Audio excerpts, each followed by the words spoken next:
Hey guys, make sure to stick around at the end of this video to get a sneak peek at a new FPS documentary that I'm going to be appearing in, alongside people like John Romero and Scott Miller, and also find out how you can support and eventually watch it. Come get some. Selaco is one of the most promising first-person shooters currently in development. It's a hyper-violent, hardcore futuristic shooter where you play as a badass soldier named Dawn and kill lots of guys armed with assault rifles and shotguns. Recently, these guys released a demo which shows off the first level set inside some kind of hospital where our protagonist wakes up and is suddenly under attack by this mysterious enemy force.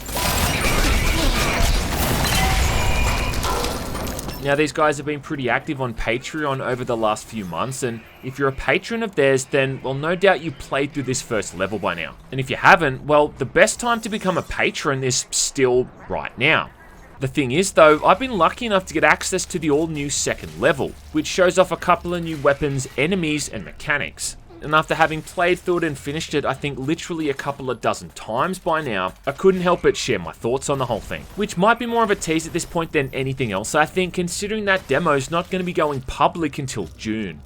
Now, despite the fact I have a Selaco mug and a poster for the game in my living room, I do have to say that this is not a sponsored video. I mean, I haven't been paid to talk about the game or anything like that. I just kind of feel like that kid who's seen something really awesome on his way to school and can't wait to tell his mates about it. Not that I think I really need to try that hard there. I mean, if your eyes are working, you've no doubt seen by this point just how awesome the whole thing looks.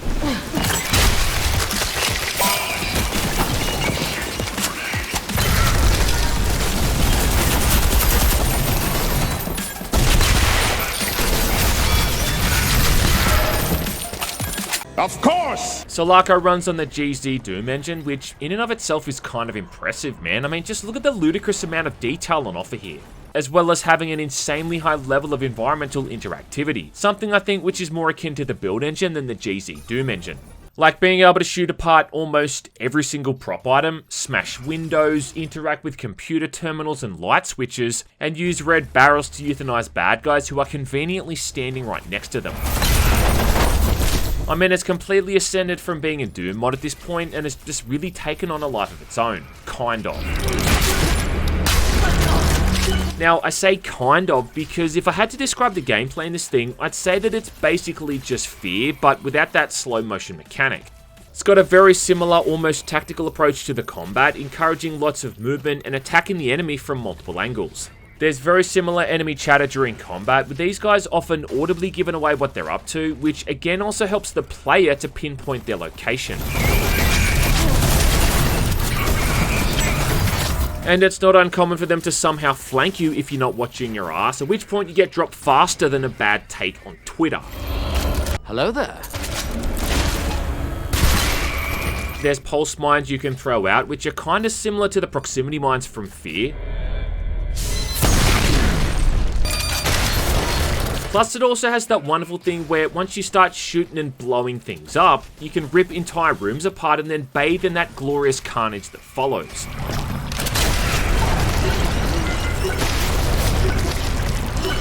I mean, there's even graffiti of Alma on one of the walls in this second area. And if that ain't enough, well, they've pretty much brought across the Penetrator from Fear verbatim.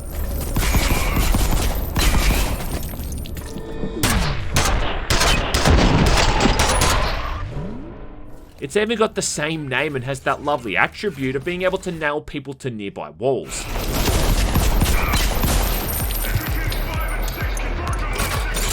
But as they say, imitation is the sincerest form of flattery, so all I can say is, Fear must be flattered as shit. The main key difference, I guess, though, is that you don't have that bullet time ability here, which kind of makes this more like a tactical shooter at times. I mean, depending on what difficulty you're playing on. This means it can go from either being a run and gun shooter to one that has you hiding behind every solid object you can find. Playing cat and mouse with enemies are about as challenging as playing a brutal Doom slaughter map with one hand. Now, kind of like Fear, Selaco had me replaying checkpoints over and over for two main reasons. Firstly, just because the combat's awesome, and every time I'd cleared out an entire room, I just wanted to go back and do it all over again. It's kind of like when you go down a slippery dip at the amusement park, you just want to run right back up there and give the whole thing another go. This is the same kind of thing I'd spend hours doing in Fear back in the day, especially that original Fear demo. Just replaying encounters over and over to see the different ways they'd pan out. I mostly did this back then though because I had no job, no girlfriend, and very little prospects in life at the time, outside of looking forward to eating cup of noodles for lunch and the frequent companionship of my right hand. Either way though, I get a bit of deja vu here doing the same thing with Selaco, and it mostly works here because the randomness of the AI means it's possible to replay checkpoints and always kind of get a bit of a different outcome. You know what I mean? Like attack from a different vantage point or initiate combat with a different weapon and the fight seems to play out entirely different. Then as for the other reason why I kept replaying checkpoints over and over, well, that's simple, and that's because the game kept kicking my ass. Selaco is hard, right? Really fucking hard at times. There's 5 difficulties on offer here, with a 6th one called Selaco Must Fall almost kind of being a novelty mode, adding in a bunch of more enemies and just these really ridiculous enemy placements. But these top 2, Captain and Admiral, I think are really where most people should be starting, with Captain feeling like a mostly fair challenge and then Admiral being a pretty much well-toasted shit sandwich. The jump between Commander and Captain is also pretty damn big. Seems on Commander you can almost run and gun through the levels without that much drama, but once you step it up to Captain, there's a noticeable increase in challenge. It's kind of like going from playing Doom on Hurt Me Plenty to straight up Nightmare, at least I assume it is. To be honest, I don't really play Doom on less than Ultra Violence, but I can make an educated guess that it's going to be pretty similar. Deaths on Captain were often instantaneous, but it's also the kind of deaths where you don't really mind suffering from them, at least I didn't, only because like I said, it gives you another chance to go back in there and wreak havoc with a different approach. There's a pretty neat little mechanic here where your health's always going to regenerate to at least 35 health points regardless of how low you get, so you could scrape through a fight with barely a bee's dick of health left, but if you wait just a few seconds, well then it's going to go back up to 35 again. And it's actually like a pretty awesome idea because it means you're never going to get to a point where you're forced to go into the next encounter without enough health points. I mean, you can easily overcome whatever the game throws at you with 35 health here as long as you play smart. Playing on Captain difficulty, it was like every room was its own little puzzle. I'd enter from one side and then try to come to grips with the placement of enemies and then figure out the best possible way to take these guys down. I mean, yeah, I would die a fair bit, but then I'd give it another go, but then I'd eventually get through it and feel like a complete badass. Shrugging off taking all those assault rifle rounds and shotgun shells, then limping on to the next room. When it comes to the enemies, there's really only 2 main enemy types in this first level. Now, you've got guys with assault rifles and then guys with shotguns. That's pretty much it. The guys with shotguns are the ones you want to watch out for, though, because these guys can pretty much send you to the Shadow Realm with a single hit. There's a bit of a shootout inside some kind of a storage room against these guys on jetpacks who have the nasty habit of exploding when they're killed, often taking you along with them. Then for the final fight before you leave this hospital, you have to take on a big dude in an armored suit, which, again, kind of sounds familiar.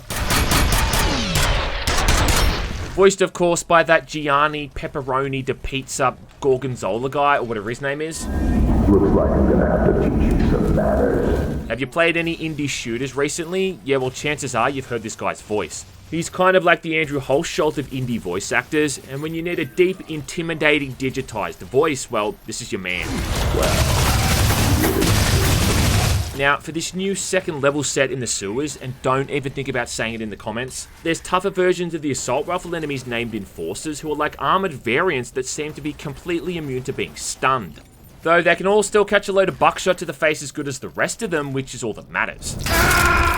And then probably I think most annoyingly, you've got these stupid exploding robotic spider things. And I don't think I've voiced it lately in any of my videos, but I do want to go on the record again saying I fucking hate these kind of enemies in video games. I don't know, there's just something so lame about an enemy that just runs up to you and then explodes, and especially in these more cramped interior environments where you've got barely any room to move around. Oh, shit! A lot of the time it just kind of seems like a first time trap to catch the player off guard, and it's more reaction based than it is skill based.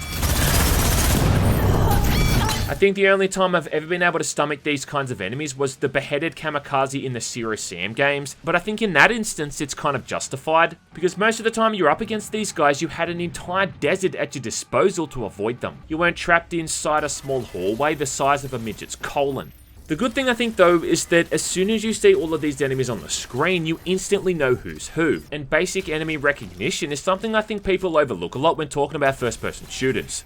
I mean, when I see that glowing red light coming off an enemy, I know if I don't get out of the way pretty damn quick, I'm about to be yeeted into the next dimension by a shotgun blast to my pretty little face. That's a pretty important factor, man. In a game, you can often die at the same time you realize you're getting shot at to begin with. Now, when it comes to the weapons, Selaco's got a pretty decent lineup, and while they're not exactly creative gold mines, they're more just like solid functional versions of tried and true FPS classics. The pistol is a hand cannon which can be fired either single shot or 3 quickly at once, and that 3-shot ultimate fire is a godsend against enemies at close range, and it's useful against, well, pretty much all of them. There's also some satisfying feedback when you kill someone from this, seeing their purple innards spray out in all directions as you shoot their head off like it's a goddamn champagne cork. The assault rifle though is hands down the workhorse weapon of the game and the one you'll no doubt use the most. Doesn't do much base damage, but it is useful for stunning enemies. And that's kind of important because what you want to be doing in this game is trying to shoot enemies in the head. And I know that that's pretty much the golden rule for really every game ever made, but that stands doubly true here. And the reason for that is because headshots not only do extra damage, but they also stagger enemies, knocking them over and leaving them vulnerable for follow-up shots. And the assault rifle with that ability to zoom in is perfect for this kind of thing. In that second level set in the sewers, you get a faster firing but less accurate submachine gun which uses the same ammo as the assault rifle. And I do have to say that I kind of found this thing a little bit underwhelming, only because it's really just like a less accurate version of that assault rifle. About the only thing it was good for was the numerous bouts of pest control where I had to deal with all of these fucking spiders. If you whack someone with it using the melee attack, it does stun them with a taser, and that thing can also chain to nearby enemies, which is kinda neat, but I just rarely found myself in the position where I ended up using this thing to begin with. But look, that's all fine and dandy, right? Because they still nailed the most important weapon of all, which anyone with a fully functioning brain will tell you is the shotgun. And look, if all you wanted to know was whether or not this thing slaps, well, then you can stop watching right now, because here's your answer, bitch.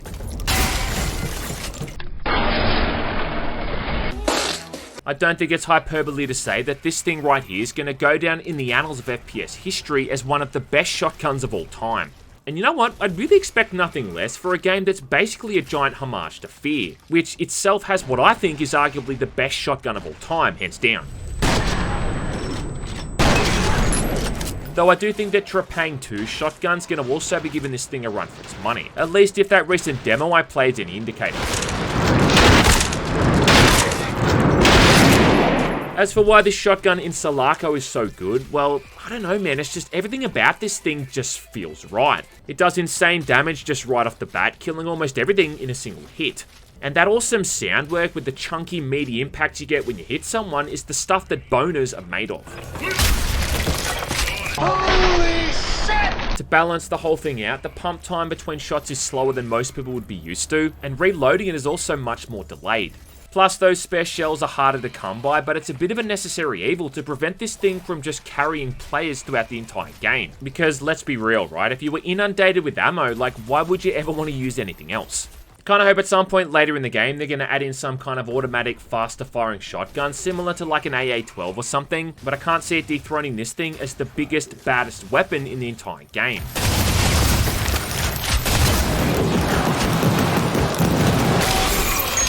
Then finally you've got the Penetrator, a semi-auto nail gun that does great damage and can also potentially nail enemies to walls. And again, you gotta love the throwback here. Lastly, you'll also find the occasional grenade lying around, which has a pretty ridiculous area of effect, and once you see just how destructive they can be, well, you'll understand why they're not as common as they are. There's a neat upgrade mechanic implemented in the second level where you can spend weapon parts upgrading all of these guns at safe rooms, making them even more powerful. Like, you can give the pistol a minor explosive AoE effect, increase the base damage for the other weapons, or in the case of the shotgun, make it so you can fire it twice before needing to pump. Because, yeah, that ain't broken.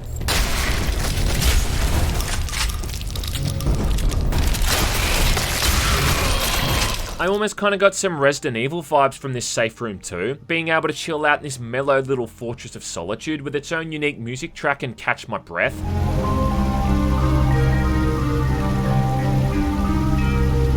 along with upgrading my guns and buying much needed ammo. I mean, the whole room's just a vibe. Overall, you've got a pretty awesome arsenal here. Even the basic melee attacks for all these weapons can be useful when used correctly. You've got a basic slide move, which is mostly used to get under doorways, but you can also slide towards an enemy to close the distance, or just outright slide into them, knocking them on their ass to make them easy pickings. Your melee attack's got a tendency to almost kind of like snap onto nearby enemies as well, often again stunning them and then leaving them wide open for a follow-up. Plus, being able to dash left, right, and backwards with the same button map to slide makes both of these mechanics really easy to pull off whenever you need to. Then on top of all of that, there's like this little achievement mechanic where you need to do things like kill a certain amount of enemies, find a bunch of secret areas and so on, which then gets you extra cash bonuses on top of everything else. It's just a really fun combat loop that gives as much back to the player as you put into it. Now, I know I mentioned it before, but it does bear repeating, and that's the visuals, man. It's awesome, and it really helps, I think, to make the whole thing so fun to play through. It just seems everywhere you look here, there's something going on. There's furniture, there's computer terminals, there's advertisements, some good, others not so much. I mean, look at this ugly asshole. And then there's like a healing vending machine chain that's got its own mascot. My medication may seem pricey, but it's cheaper than a funeral service. There's even minor ImSim elements like being able to look through camera feeds, read personal logs to find keypad combinations, and even just the basic stuff like turning off lights and placing down combat turrets. At one point I'd forgotten that I'd put one of these down, and as I came back to an area, the thing started going off and shooting at nearby enemies that I guess had just spawned in. There's even like a little cute robot called a VacBot that drives around the place doing his best to keep the whole place clean, and you can even pet him for some reason. Then you've got all the awesome audio design, like the way that the sound's gonna dynamically change as you move through all of these rooms to highlight all these pieces of machinery and equipment. I mean, it's a bit of a masterclass in how to do believable audio.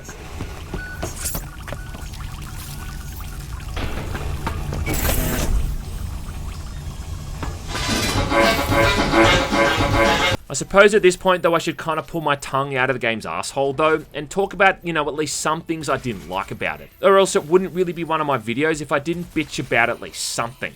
And if I'm only consistent for doing two things, one of them being underperforming in the bedroom, well then the other one has to be certainly nitpicking video games.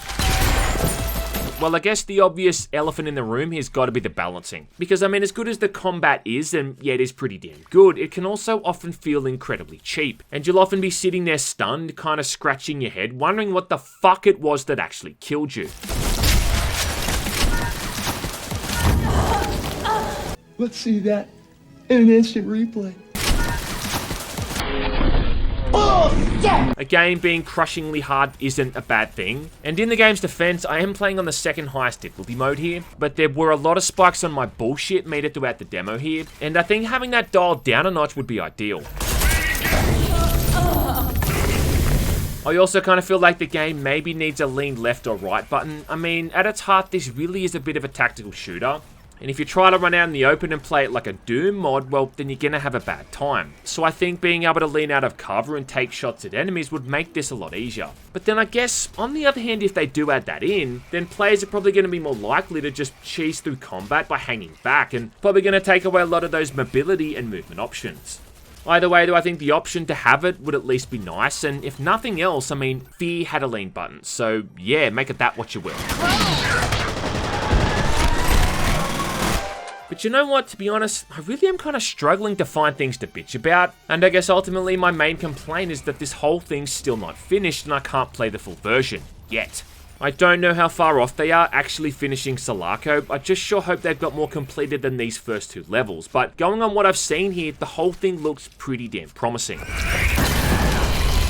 If they can keep this whole kind of pacing, style and combat going for even a 5 or 6 hour campaign, well then that's going to make me happier than a pig in shit. At the end of the day, there's only so many ways that I can say something is really good before I just feel like I'm repeating myself. And look, if you still haven't got that takeaway yet from the video, well then allow me to retort. Selaco is really good. No shit. Now if you'll excuse me, I've got to go back and replay that demo for the 50th time.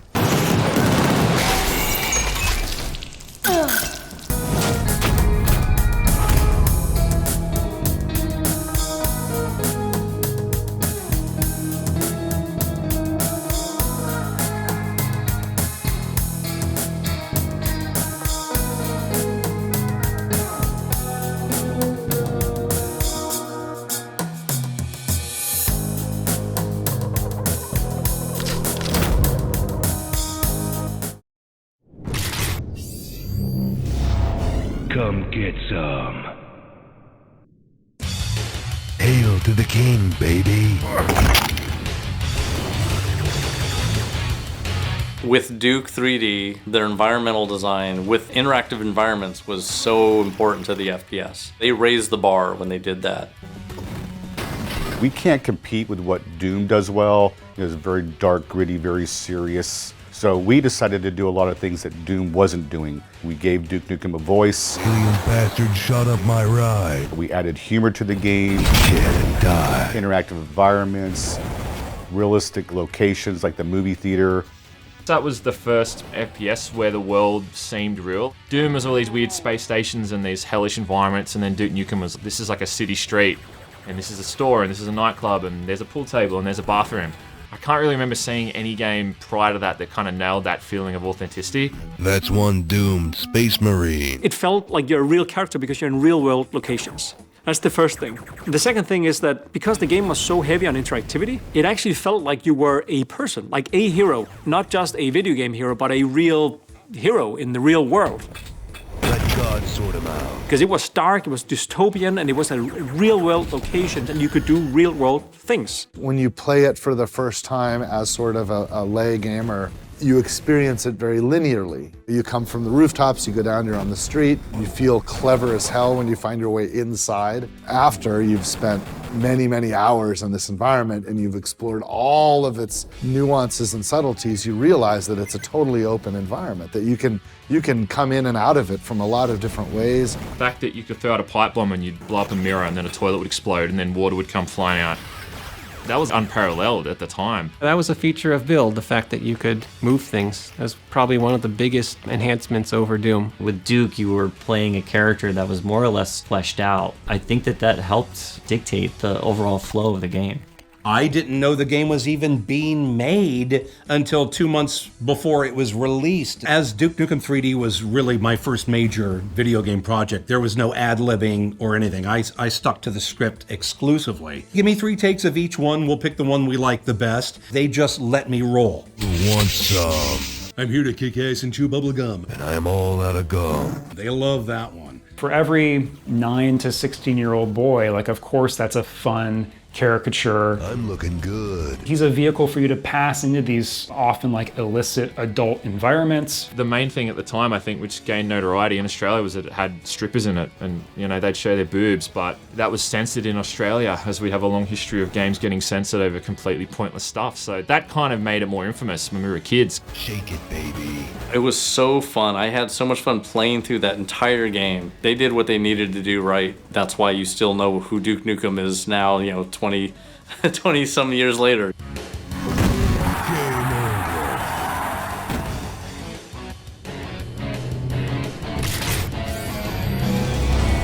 Come get some.